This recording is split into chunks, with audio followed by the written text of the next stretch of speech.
చరణ్ అంతకన్నా ఎక్కువ. అంజలికి ఆకలేస్తే అన్నం పెట్టేవాడు, వర్షంలో తడుస్తుంటే గొడుగు పట్టేవాడు, నిద్ర రాకపోతే కథలు కూడా చెప్పేవాడు. అబ్బాయి చాలా మంచోడు కదా. అంత మంచివాడు కాబట్టి ఆ అబ్బాయిని ఇంకో అమ్మాయి కావాలనుకుంది. నా ఫ్రెండ్గా ఉండవా అని అడిగింది. పాపం అతనేం చేస్తాడు?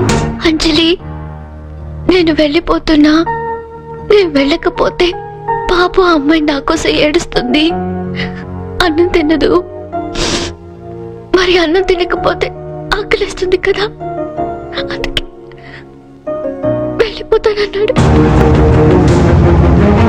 మరి నేను అని అడిగింది అంజలి. నీకు చిన్నప్పటి నుంచి ఒంటరిగా ఉండటం అలవాటే కదా, నీకెలాగో అమ్మా నాన్న లేరుగా, నేను కూడా వెళ్ళిపోతే మళ్ళీ చక్కగా ఒంటరిగా హ్యాపీగా